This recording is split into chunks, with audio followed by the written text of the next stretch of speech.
लक्ष्मीकांत जी के द्वारा जो व्यवहार किया गया, जो गाली दी गई, इसको हम कतई बर्दाश्त नहीं करते हैं। और हम आवेदन देने के बाद अगर उसको शीघ्र बर्खास्त नहीं करते हैं तो हम लोग मजबूरन जनजाति सुरक्षा मंच के तत्वाधान में माननीय मुख्यमंत्री का आवास हम लोग घेरने का काम घेरेंगे। और अब माननीय मुख्यमंत्री को हम लोग निकलने तक नहीं देंगे जब तक उनको बर्खास्त नहीं करते हैं। और अभी तक उसको बर्खास्त नहीं कर पाए हैं। इसका मतलब हमको लगता है कि थाना से लेकर ऊपर तक कितना पैसा छीटे होंगे लक्ष्मीकांत जी, या उन्नत बिल्कुल नहीं हो पा रहा है। जैसा चाह रहा है पदाधिकारी वैसा सरकार चला रहा है।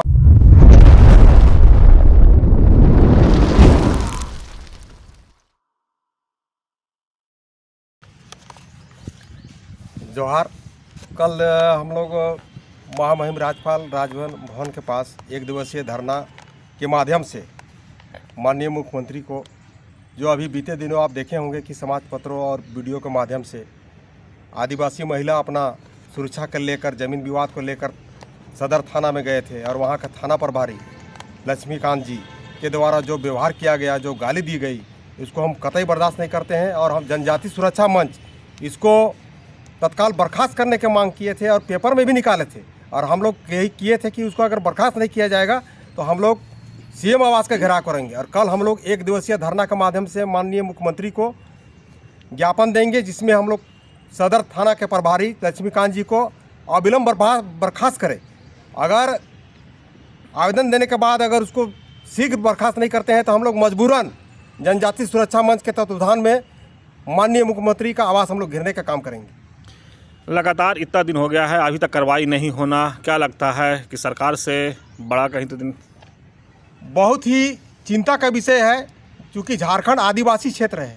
यहाँ का आदिवासी सीएम और आदिवासी के ऊपर, एक महिला के ऊपर, एक आदिवासी के प्रति इस तरह से इतना घटिया किस्म का बात करना, जिसका हम वर्णन नहीं कर सकते हैं, किस मुंह से हम निकालें। वैसा शब्दों का वो प्रयोग किए हैं। कहाँ रह गया है कानून? आदिवासी मुख्यमंत्री, आदिवासी के साथ इस प्रकार का घटना मेरे विचार से अगर हम रहते तो अविलंब उसको बर्खास्त कर देते।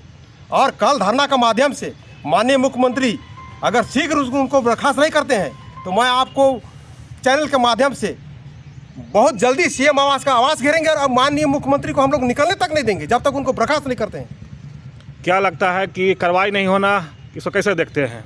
कार्रवाई नहीं होना हमको बहुत चिंता का विषय है। आए दिन आदिवासी का सरकार है, आदिवासी मुख्यमंत्री है, लेकिन कहीं पर भी महिला सुरक्षित नहीं है। आए दिन आप देखिएगा कि उनके साथ बलात्कार हो रहा है, छीनताई हो रहा है और बहुत सारा कई प्रकार के आदिवासियों का ज़मीन छीना जा रहा है। लेकिन सरकार पता नहीं क्या कर रही है। हम लोग बहुत आशा और उम्मीद के साथ आदिवासी मुख्यमंत्री बैठाए थे, लेकिन पता नहीं, अब हमको तो इसमें भी संदेह हो रहा है। हम आग्रह करते हैं कि कोतवाली थाना प्रभारी लक्ष्मीकांत जी को तुरंत बर्खास्त करें। मैंने कार्रवाई नहीं होना, इसको कैसे देखते हैं हम?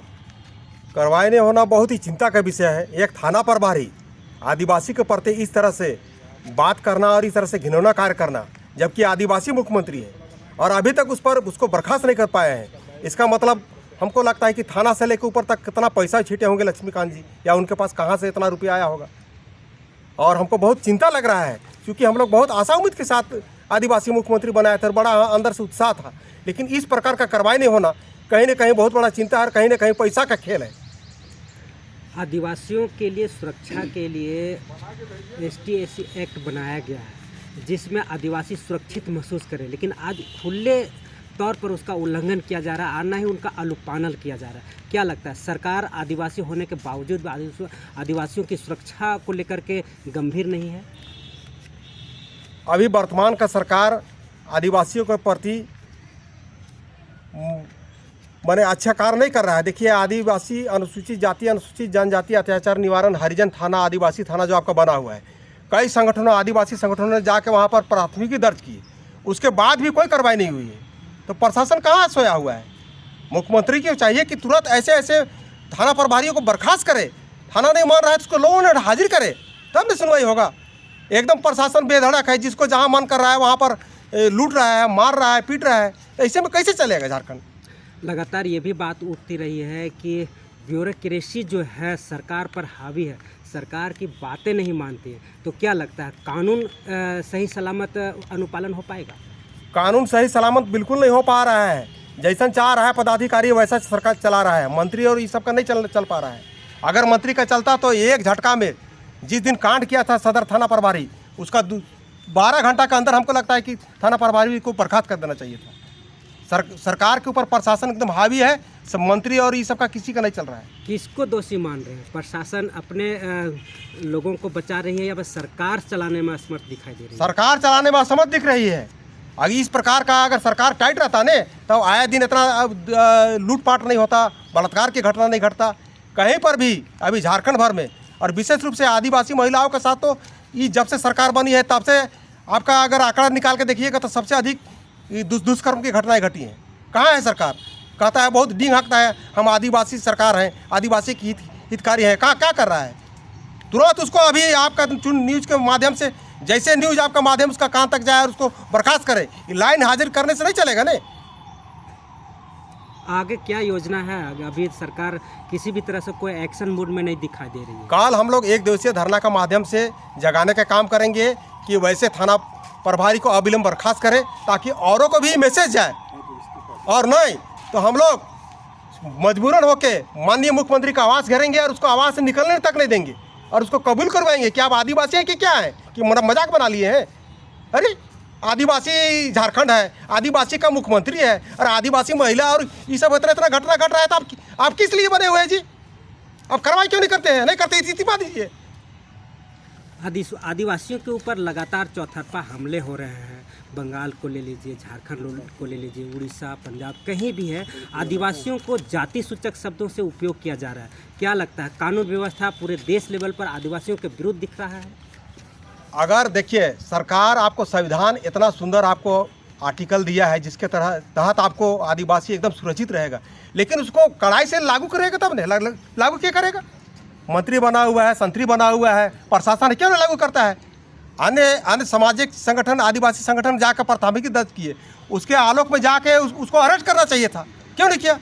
इसका मतलब कहीं ना कहीं पैसा का खेल है, मिली भगत है, पैसा चल रहा है थाना के माध्यम से मंत्री तक पैसा खा रहा है, इसका यही स्पष्ट। और साथ ही साथ बंगाल में जो अभी आप घटना देख रहे हैं शेरशाह जहाँ के द्वारा, किसी का भी घर का बहू बेटी को जो अच्छा लगे उसको उठा लेना, अपने घर में रख लेना, और इतना खराब वहाँ का स्थिति है, हमको लगता है मुगल काल था उससे भी दर्दनाक 10 गुना अधिक।